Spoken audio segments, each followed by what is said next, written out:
ready for phase one? Yo, what's going on? It's Marv and Excessive, part of Team Stealth Rocks, and we're coming at you with the Week 7 recap. What's up? Week 7, Team Stealth Rocks, best move of the game. I'm doing good, Marv. How you doing this fine Sunday evening? We're both tired. We're both had long days of work or other stuff going on, but we're here to do the Week 7 recap in a timely manner. How you doing? I'm doing pretty good, man. I'm part of this 4-day work stretch, and I'm hanging in there. It's always rough. It's rough. Oh, well, anything you want to talk about in particular? Or do you want to jump right into the game review? Let's go game review. Game review. Big week in the NPBL. We have a lot of very high ranked teams playing each other. It was a really big week. So, how about you kind of start us off with this first game, and I'll kind of fill in, kind of add some questions, and we'll go from there. All right, sounds good.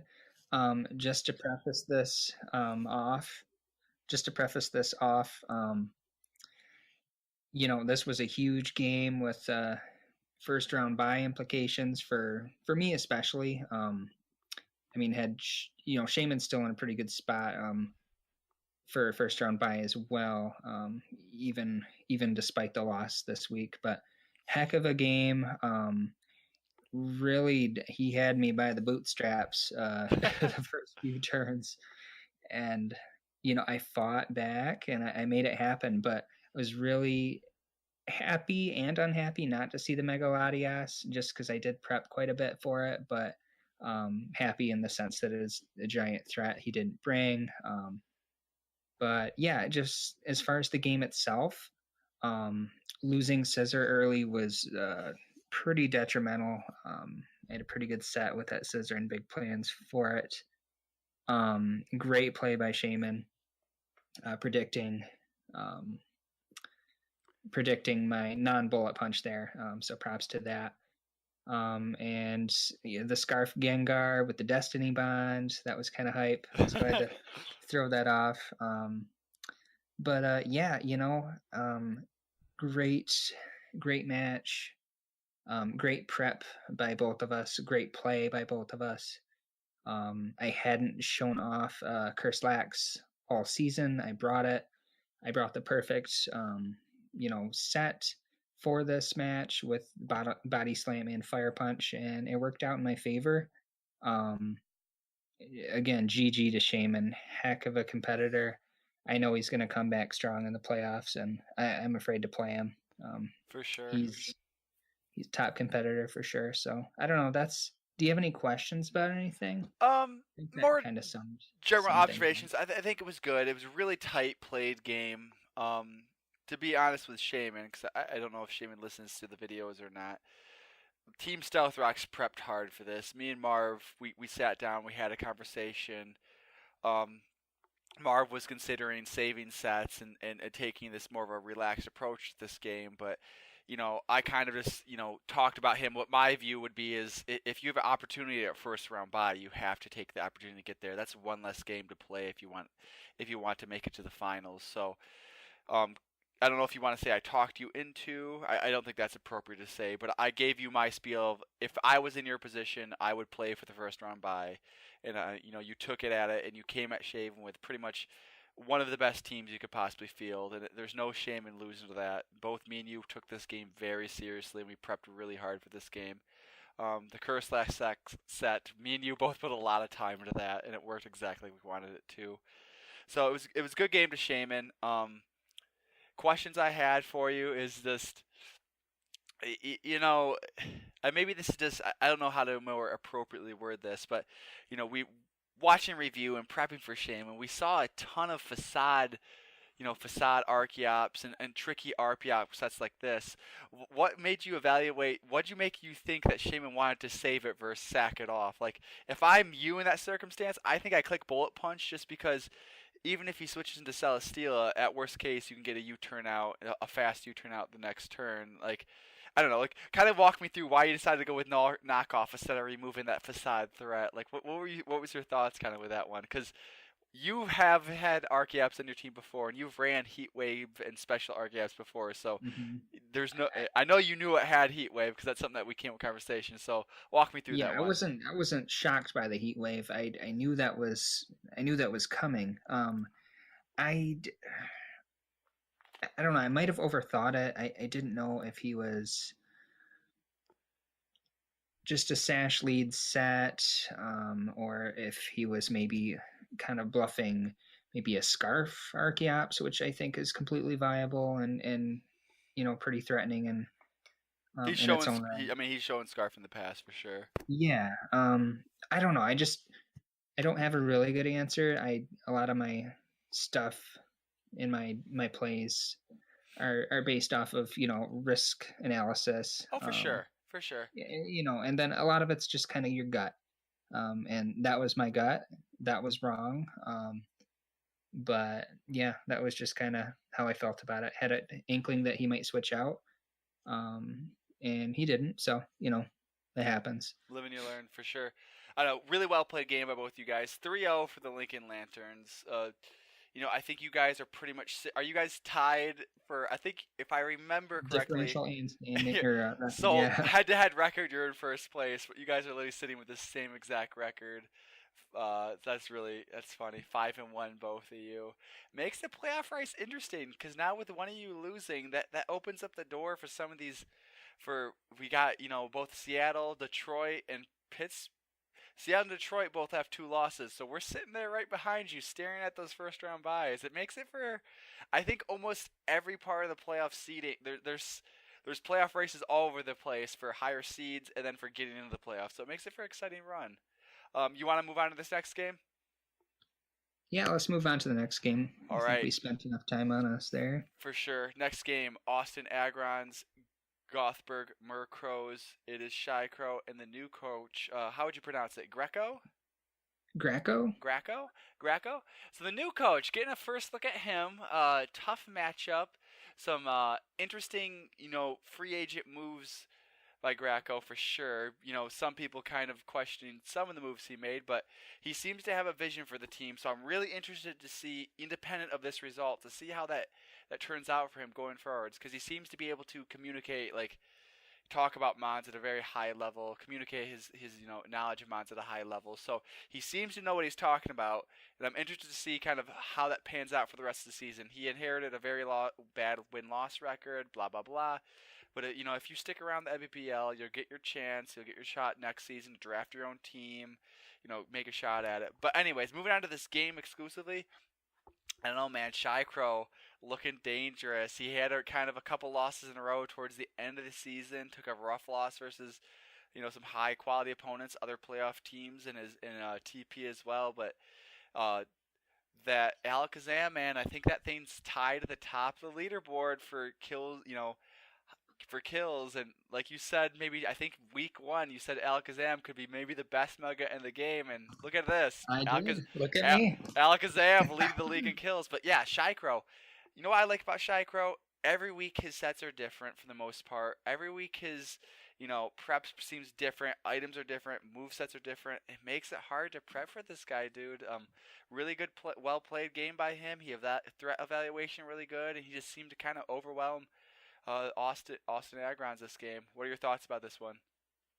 Well, I just wanted to say in general, kind of piggybacking off of what you said, welcome to the league, Greco. Those who stick around the NPBL are rewarded. So welcome aboard, man. Um, that said, too, joining in any league midseason is really tough because you're just kind of picking up the scraps off the free agent board and trying to get synergy mons you're comfortable with, things of that nature. So I think the best is yet to come for Greco, and certainly really tough facing off against Shy Crow week 1. Um, a harsh welcome. For But as sure. far as the game, you know, um, yeah, I think that was more of Shy Crow playing really well than anything on Greco. I do love Malamar. Great low tier threat. It just kind of boosted up with those superpowers, and Oh then yeah, that's right. Shy had to just sack off his Nidoking just right then and there and proceed to threaten it out with the or to kill it with the Megazam. But yeah, also shout outs to me for kind of making some good predictions this year. Megazam Kill Leader, um, and and I think I picked Shaman to beat Lando 3-0 as well. So You did call that out. I do remember that. I do remember that. just kind of tooting my own horn there. But anyways, yeah, Shy great prep, great usage of his top threats, Zam, Lando, um, and the Kieran Black. ICMZ destroys souls. Just fantastic. Thick fat Miltank just eating Fire MZ from Blacephalon like it's nothing. I think it took like 27% or something stupid. Impressive win for Shy Crow. I'm not looking forward to playing Shyko next week. I'll let you have that inside peek. I'm not looking forward to that game. It's going to be a lot of hard prep for sure. For sure. Read us into this next game. All right, next game we got the Chicago Chadots versus the Massachusetts Metapods. So kind of two guys grappling for a position in the bottom six, looking to make a playoff run. And we have TP and the Metapods pulling out a nice 2-0 win. Very close game. And, Ivan, you're so close, man. I was rooting for you. TP's really been on a hot streak right now. He has. It's been quite fun to watch. Sets that kind of stood out, the Subprimarina, Sub Raikou being in on each other at the same time was kind of cool to see. Shout outs to Flying EMZ Torn T. Love that set. Just kind of reading some notes from the game I took. Man, Ivan, you would have won it's hard to say that, but like you would have been in a great position had you not missed 2 rock slides in a row, dude. You handled that well. You handled that with class, Ivan. I really respect that about you there, because that was super unfortunate. You didn't deserve that, but some nice tech from TP, Icy Wind, and then just not really a tech, but Darmanitan doing what it does, just clicking Flare Blitz and winning games. So, yep, TP did what he had to do to win, and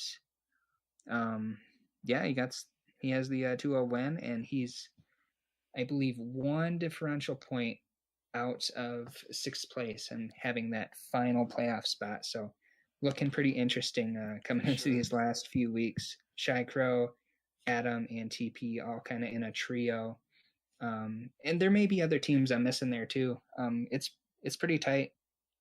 Yeah, we can go in detail over that maybe in the playoff picture a little bit more. But yeah, as for the game itself, I mean, it's not in any way, shape, or form is it TP's fault for Ivan missing rock slides. That's just the game. Yeah. That's the nature of the game. TP played exactly how he had to win that game, and he got maybe lucky. He didn't get lucky. I don't know. It just depends how you look at it. So, for all you want to say is TP is putting himself in a position to win these games. His prep's been pretty good. It's interesting because he's got this kind of meme full U-turn team, but he's doing really well with it. It's effective. He's a threat. He's been getting W's with it.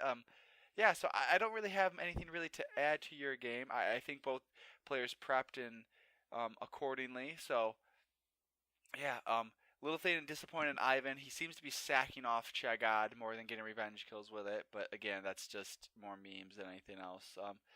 Yeah, a rough one. Ivan kind of a little bit of a lose streak. Kind of, you start off the season relatively hot, playing a lot of teams close, but keep working at it. And again, Ivan always seems to have a good time no matter what the results, independent of that. And I will agree. Props to Ivan. I might have even lost it if I missed 2 90% moves in a row. That's statistically. I would have said something. I would have regained my composure probably after that, but I would have said something. Statistically, very improbable for that happening. Let's move on to this next game. We got Detroit Dracos, Ray 3 Bombies, Gumi versus myself. 2-0 win. for me. Gumi plays people tough, man. And talking about Mega Zam being near the top of the leaderboard in kills, guess who's near the top of the leaderboard of kills? As always, Victini. that's it. You guessed 100% correct. Victini is up there again, double-digit kills again. He just knows how to use that mon very effectively. I don't want to talk too much in detail about this game, because I have my post-com video. I make some pretty unfortunate, pretty bad mistakes during the game, which kind of leads to this game being very close. And yeah, I don't know. I feel a little bit of better prep on Gumi's part. He might walk away with a W on this end. It's hard to say exactly, but yeah, it was a very close game. Gumi's always, I feel like, one or two moves away from beating people that are top tier threats in this league. For the most part, I wasn't super happy with my play, but again, I got the W, so what is there to really complain about too much? But yeah, good win for Detroit, and we're setting ourselves up and to be a pretty much a playoff team coming in here. Now we're just fighting for seeding. Do you have any thoughts on this game? Yeah, I just wanted to shout out Gumi for a couple of things that I saw. The bring in the Akaberry for your Ferrothorn. I know that seems kind of simple, but turn one, having the Akaberry getting popped, getting up your rocks. Turn one, getting that chip damage. It's a smart play, and I recognize that here at Team Stealth Rocks. Um, and just nice coverage move with the dazzling gleam on the Victini. Um, so yeah, and a great bulk investment on Yeah, the Glassbear to live the ice beam. Not sure on the actual calcs or whatever with that, but if he did calc that, or just put that extra bulk in there, that's props to that. Took down the Tentacruel. And then just as far as you, really impressed with Doug Trio. I mean, it just comes in and revenges stuff and traps. It's it's Doug Trio. really effective on your team. I can't Uh, really take credit for Doug Trio being Doug Trio, Doug but Trio being thanks. Doug Trio, I know, but you know, shout outs to Dougie. All right, let's move on here. Next we have the Washington Redskins versus the Wisconsin Wiscashes. A pretty dominant 5-0 win for Atlas. Atlas kind of flexing his biceps and his triceps here in this match. Welcome back again. It's good to have you. This is So the type of. I mean, this is. I know Atlas, kind of got, and its burnout's a real thing with Pokemon. I 100% understand it. I go through it occasionally, and that's why I'm taking a little bit more of a relaxed approach this season. But yeah, this is the type of performance that, like, when Atlas puts his gives it his effort, he could be a top threat in the NPBL. But I'm sorry to interrupt you. Continue. no, that's all right. Just kind of wanted to. I don't really have too much to say about this match, but I will say just in general, Heliolisk was the MVP this match. Um, Early game hyper voice was fantastic. Life orb volt switches and T bolts really put pressure and dented a lot of Mike's stuff. And then Grass CMZ Arcanine was cool. Not to. I am gonna say a little bit of something with, and Mike could have had his reasons for doing what he did, but like I don't know. Arcanine picked up a kill with extreme speed on Amon, and then he set up the trick room, and then he clicked an attacking button, and Arcanine just picked off his Reuniclus. You just gotta keep track of the game. Like I know we all lose track of stuff, but and your Reuniclus was Regenerator. Pivot out there, maybe go into your Cobalion, hit a Stone Edge, or I don't know, but just gotta keep your head in the game, man. I think But yeah, again, not to beat up on Mike, yeah. I'm sorry. no. I agree. The one thing I want to add to that is players in this league are going to watch your matches. So if you show the same sets every week, Trick Room Uniclus with Regenerator, Recover and two coverage moves, like people pick up on that. so you got to change things up a little bit each week. Reuniclus, from personal experience, Reuniclus is probably one of my. I think it's actually in the grand scheme of things my kill leader throughout every NPBL, not NPBL, but out my draft league career. I think Reuniclus is my kill leader, or at least top three. It's a very dangerous mon. It has a lot of versatility. All of its abilities are good. It's got Magic Guard, Regenerator, and I think that's the main two, Magic Guard and Regenerator.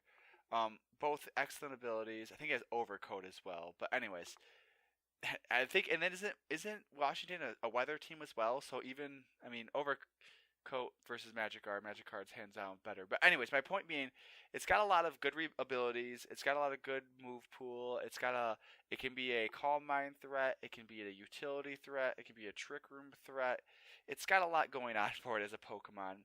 And bringing the same set every week will put you at a disadvantage when you play people like Marv, myself, Shaman.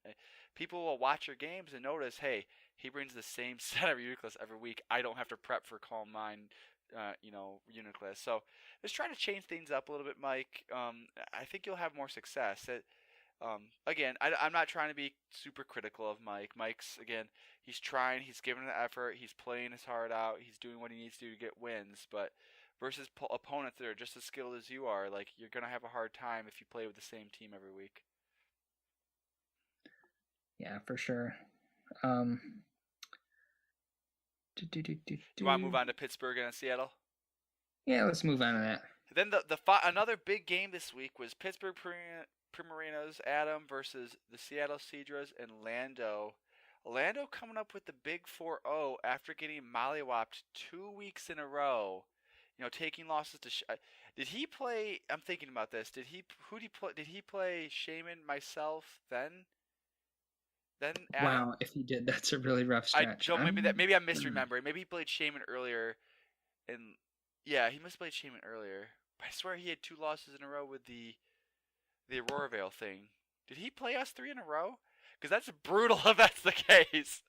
Anyways, I'm looking right now. You keep talking. Okay, yes, yeah, really good win for Lando.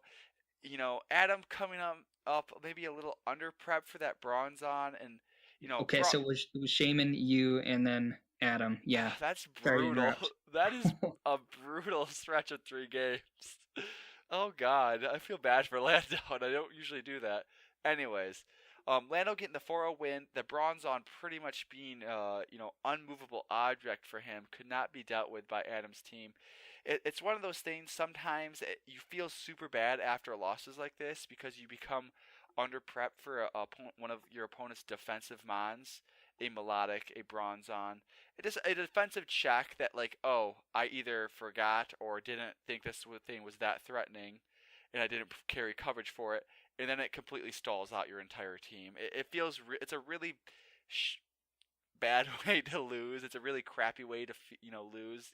You feel bad after that loss, even though your team might have been absolute fire except for this one Pokemon. But it's a bad loss for sure for to lose that style. But Lando had to turn around, get a W. He gives himself he's really close to that. He's sitting at 4th, I think, right now, and he's in striking range of our first round bye, depending on how the rest of these weeks go.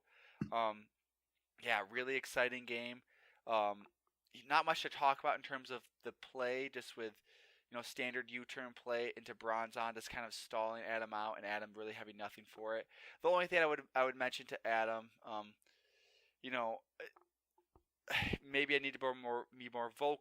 It's hard with really quality players reach out to me to kind of help with prep because I don't want to step on anyone's toes. But like a Calm Mind subset without any sort of recovery just ended up being brutal for Adam. That he couldn't his Cresselia set either run Moonlight, maybe run Leftover. I can't remember if it had leftovers or not. But my point being, like, it I don't think he wins that game with that set, but I wasn't crazy about that set on top of, the inability to break Bronzon, which, hey, happens. I've lost to Melodics before. It's part of Draft League. Any thoughts on this game, Marv? I will say that I think Adam knows what he did wrong. That's the most important part. Changed, and so I know Adam will bounce back and whatnot. he said himself he should have brought the shadow ball for the Brown song and whatnot. But I wanted to touch on.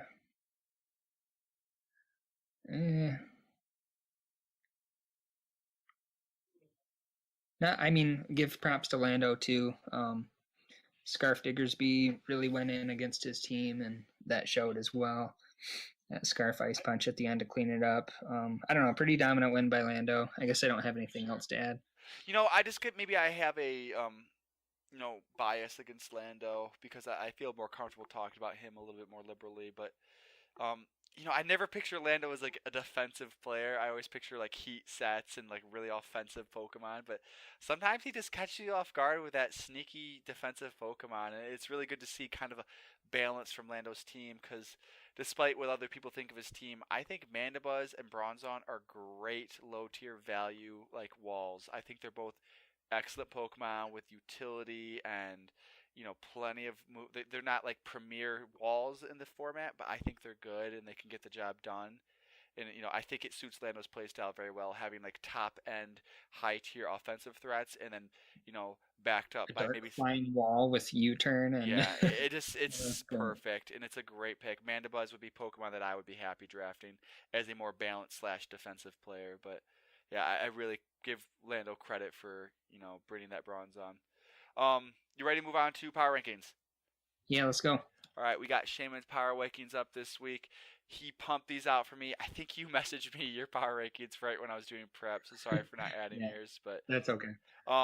week 6 power rankings. Shaman, I didn't really get time to look over the thoughts. Again, preface this kind of my fault. We decided to do this at a late notice, so I gave Shaman heads up today that he needed to get this done. But again, apparently I'm having trouble cropping this photo, so we're gonna have to mess with that later too. Anyways, look at you, rank number 1, Team Stealth Rocks 1 and 2. I think it might be a little bit over exaggeration to put me at 2. I think I'd be happy with 3. I think the top 4 is probably the correct top 4. What do you think? Yeah, I think top 4 is pretty correct. I put Shaman at 1, myself at 2, you at 3. Wait. That's why you put Shaman at 1 after you beat him. Yeah, I mean his team is scary, and he's gonna come back stronger. So yeah, he's number 1. He's number 1. I'm not number 1. All right. Okay. And then going down to the 5 through 8, Shaman's got the Primarinas, Murkrows, Metapods, Regiskins. I agree with all that. For sure. I think, man, the Murkrows and the Metapods are looking super scary right now. Like, let's be honest. You could add, next week, week 7 recap. You could see the Murkrows sneaking in at 4, or the Metapods sneaking in at 4, depending on how matches go. I take a loss. Shaman, see the Seattle takes a loss. Something along those lines happen. You could see one of the, TP or Shycrow sneaking into that top 4, breaking that top 4. They're running hot right now, man. It's exciting to see. I know I don't want to play him right now. I don't want to do it. I think both me and you have Shycrow and TP left in our schedule this season too. Our schedule is actually relatively similar in terms of who we've played. But yeah, so anyways, moving on. Rounding out the bottom, Wisconsin, Rabambe, Chicago, Austin. That's appropriate. Don't know enough about Greco and Ivan. Ivan's been on a little bit of a losing streak here. The Rabambes just having a rough season with their only one win. Again, I know Gumi likes to be rough on himself, but Gumi, dude, there's no way in this world that you went from being a like. How many wins did Gumi have when he made the playoffs that one season? Was it like 8? 7 or 8. 7 or 8. Like, you got it. You don't get 7 or 8 wins by accident. So keep working on it, man. You had a bad draft, maybe bad team, bad season, whatever way you want to think about it. You're a good player, a good coach, having a rough season. It happens to all of us. Anything else you want to add before we move on to game of the week? I believe in you, Gumi. You got it, man. Yeah, me and Marv are big Gumi fanboys. Game of the week, highlighting 2 lower tier teams here to me. And again, we have some more hype matchups higher up in the brackets, but those games get hype themselves up. I kind of want to highlight two players here: Greco, our new coach of the league, and Mikey. Um, Greco, I want to highlight you again. Welcome to NPBL. We love having coaches. We love having people who are dedicated and passionate about Mons and just willing to play games. And that seems to be you. So for Greco, inherits his record doesn't really matter because he inherited it from a coach, another coach. He's 0-1 in the season. Half the teams in the league started 0-1. So kind of keys the game. A lot of people are still, the jury's still out. What kind of player is Greco? Is he offensive? Is he defensive? Is he a techie kind of builder? Is he a standard builder? So a lot of people are just gonna be watching this game, interested in seeing like what he brings to the table, what's his style. We really like to meme and value different kind of styles and what people like to do in this league. So kind of pegging Greco and what he likes to do, what he doesn't like to do in the game. So kind of again playing Mikey, another player, Wisconsin 2-5. Um, Mikey has played so many teams so tough. Playoff the 1 and 2 seeds were like two 0-2 wins with like very very close losses for Mike. So I want to see from It's gonna Mike be a from really, really good game for yeah, sure. for sure. I want to see from Mike is getting. You might be eliminated from the playoff race or very unlikely to make it. Maybe try focusing. Pick a goal for yourself this week. Maybe that's let's try to change up your sets a little bit. Bring some different stuff that you haven't brought this year. Look at some of your old teams and be like, I'm not bringing any of the same items on any of these mons. You can bring moves that are good on your mons, obviously, because if your stab, Iron Head, and Cobellion's your best move, bring that. You don't need to bring weaker moves, but change items up. Maybe change moves pools up. And maybe focus on maybe going, what Pokemon do I want to put in the position to win? Um, just kind of practice this week. Treat this as a live scrimmage. Treat this as like, hey, who cares if I win or loss? Let's try to do something a little bit different this week. You always feel free to reach out to me or Marv. We love to help people team build. Yeah, go for that. So I just want to highlight some two lower tier coaches, people who I think are a really good fit for the NPBL, and yeah. Anything else you want to add to this before we move on to the super hyped playoff picture? Yeah, Mike, I want to see Scyther, I want to see Zatu, and Alolan Raticate. Or Do one it of the threes. You don't need to bring it for all. the meme. but in all seriousness, bring some funky stuff, and really try to, as Excessive said, try to set a mon up for success. So if you see, I don't know, Frostlass winning the game for you, but he's got two mons that get in the way of that. What are you gonna do to kind of, lure in those mons? Poison them, knock them off. Whatever it may be. Just I don't know. Try to come up with a cool plan. I'm really looking forward to seeing it. As well as Greco. What kind of player? We're gonna find out. So, a good choice for game of the week. I like that. Let's move on to the playoff picture. Super hype, super close. The first and second seed are tied from record and tied in differential. Look at 3 and 4 and 5 and 6 too. Oh my 5 gosh, and I 2, know. 4 and 3, 5-2, 5-2, 4-3, 4-3, 4-3. 4 and 3. We complained about not having a playoff race. Boom, Well, we're here in a we go. playoff race now. Like honestly, you got if Shaman wins, now differential matters for you and Shaman. So do you want to bring the sweepers out and go for it all? Like, who do you want to look out for? Like, I don't know, it's really close. And then we have just a slew of 5-2 teams and 4-3 teams. It's an exciting playoff range just for upper, even the upper seeds. Being 100% honest, my schedule coming up, I play Shy Crow, who's a playoff team at this moment, and then Shaman, who's a playoff team at this moment. I can easily see myself dropping a game or two and kind of sliding down those standings. So there's a lot to play for here still. So it's an exciting playoff race. You got TP. It's pretty much do or die for a lot of the 2 and 5 teams. You have to win out from this point to mathematically be able to make playoffs. Yeah, these 2 and 5 teams still have they still have a chance, but chance. you it's have rough. to play clean. Yeah. And in the case of Atlas, you have to have high differential wins as well.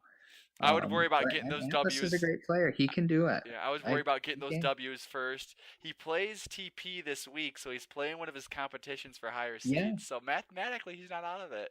And then look at these fucking 4-3 teams, dude. You got Shy Crow, Adam, and TP all sitting at 4-3, all within two differential of each other from top to bottom. This is a tight race. This is exciting. I like it. I would really, personally, I'd be really happy to see TP and Shigro both make the playoffs. No, let's get some new blood in there. Let's make some noise in the playoffs. Let's get some different teams winning championships besides, the Orlandos, the Excessives, the Marvs. Like, let's make it happen. And again, I'm never going to throw a game, and I'm always going to play to win. But like, if Shikro beats me, Shikro beats me. I'm not going to be upset at the end of the day because I want to see some new blood in the NPBL and really mix things up. And these teams are putting themselves in position. It's an exciting playoff race. yeah, for sure. Even to kind of go further along with the Ivans and the Mikeys and the Atlases not being done, realistically, I could see all of the 4-3 teams losing this week. You got Adam going up against Shaman, Shy Crow going up against you, and then TP playing Atlas. So Yeah, easily. I mean, it's really highly contested games. for sure. I 100% So agree with say that. Ivan and Mike win, and then they're 3-5, and they're just they're only one game out.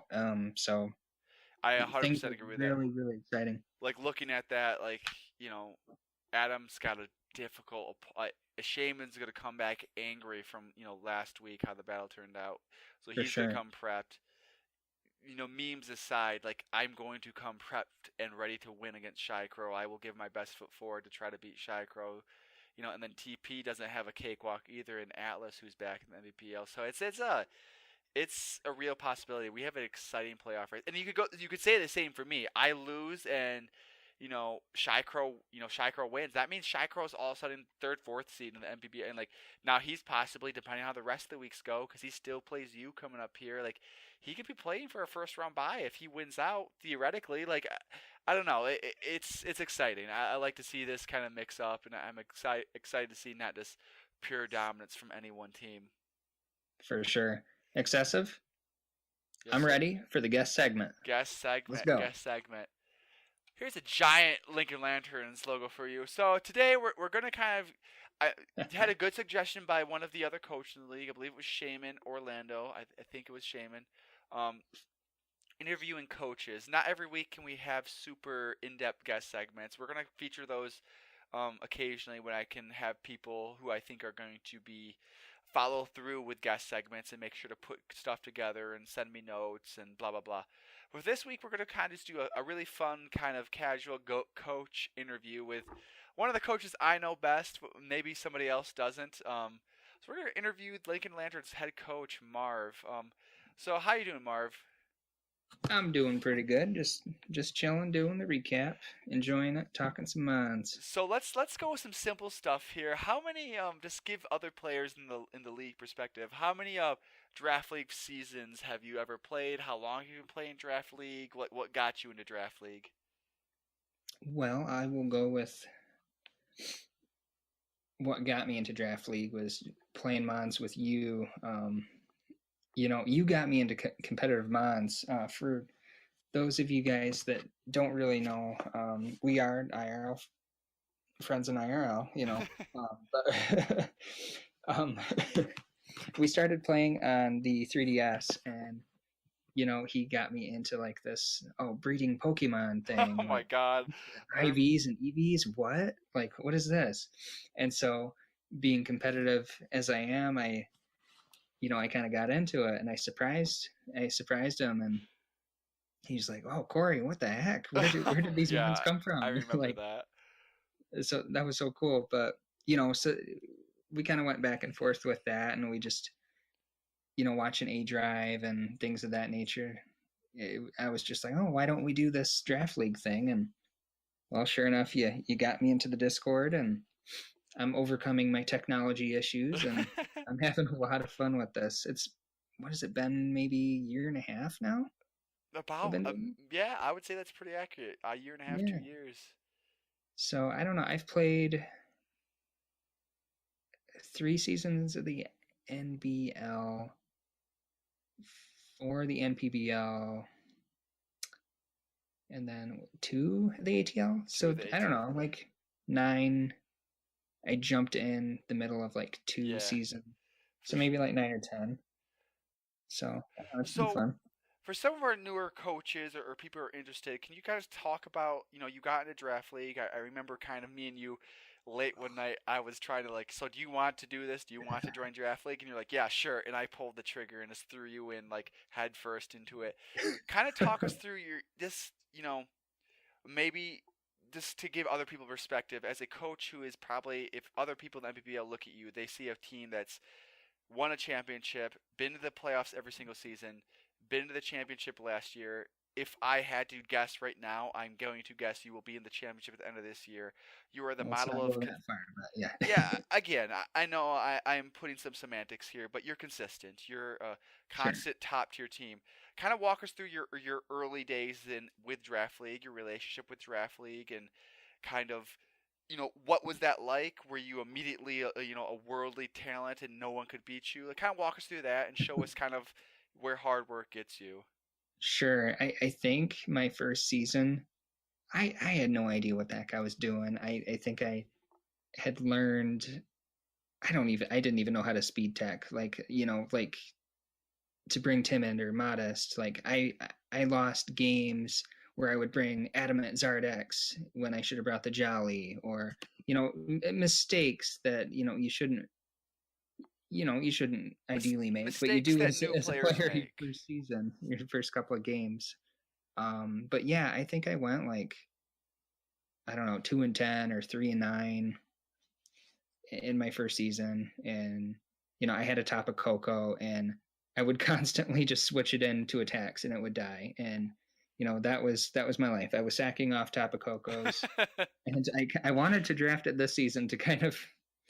I think I mentioned this earlier in my draft recap, but I realized not everybody watches that, but I wanted to draft the cocoa to kind of see where I know I've come a long way, but just to use a mon that I've used previously pretty terribly and use it pretty well this season's been kind of cool. But yeah, I mean, I went from season 1 in the ATL, where excessive was in, and I was pretty bad. Season 2, I ended up actually making the finals, You so did. it was a pretty big jump from season 1 to season 2. But having said that, I totally immersed myself into this. I learned. I wanted to learn. I was passionate about it, and excessive helped me, and he's continues to help me. But yeah, just dive right into it. Watch some of the best players on YouTube. Agreed. For as Learn much your style. Learn what you like. Go ahead. no, I don't. I mean, this is your coach interview, but that was one of the most impressive things from being a friend of yours, watching your growth from season to season. Um, season one ATL, season two was like a different, 100% different player. Like Shed some light on that. yeah, it 100% different player. It was just simple mistakes.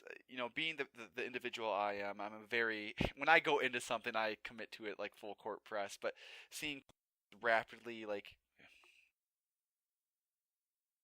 but anyways, seeing Sure. Marv kind of grow from season one, ATL to season two, ATL was just mind-boggling how much better you are, and now you're literally one of the best battlers I know. So, people start with different skill levels. Comparing myself to you, like I've gotten better than I was, when I first started, but it literally took me multiple seasons for me to kind of make improvements while you in one season made a huge massive jump in skill. So it was really kind of exciting to see as one of your friends to see you like grow so quickly. So it was really cool. But continuing the kind of the interview, what would you kind of describe, what's your favorite part of, do you play Pokemon outside of Draft League? Do you not play Pokemon outside of Draft League?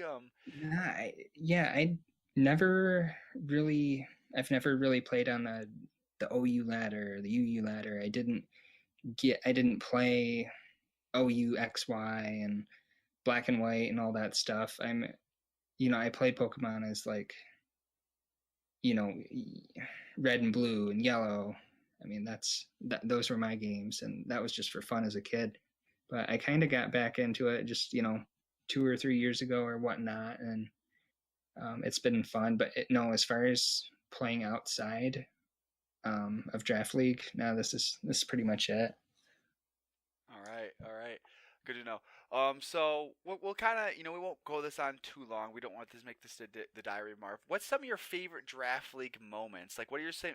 Like, if you had to give me a short list of maybe like 2 to 3, like your favorite moments, your favorite sets, your favorite games that you've ever been a part of, or anything along those lines. Kind of highlight some of those for me.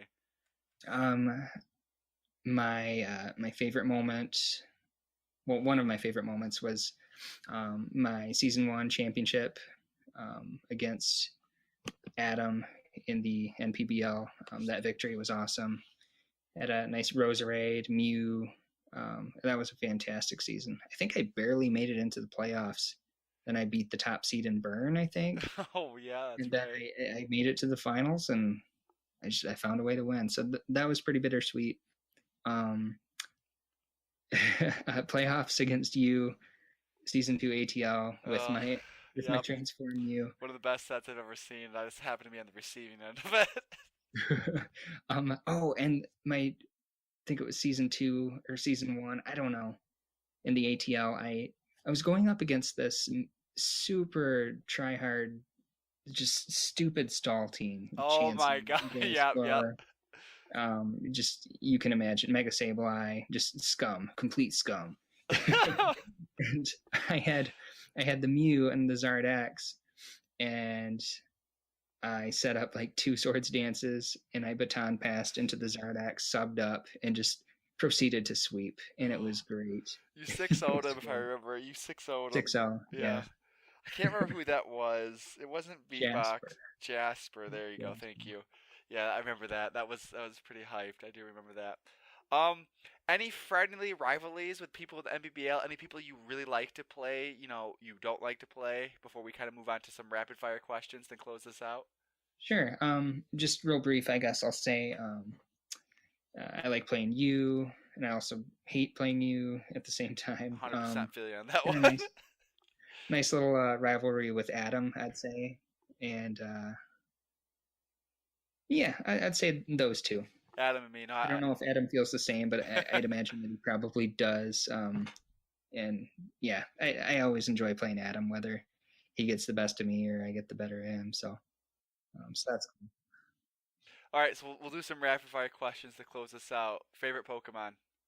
Mew.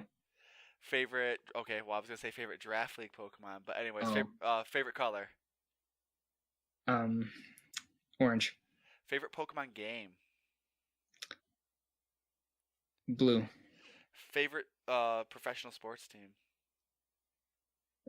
Detroit Tigers. The Tigers. Baseball. Would not have guessed that.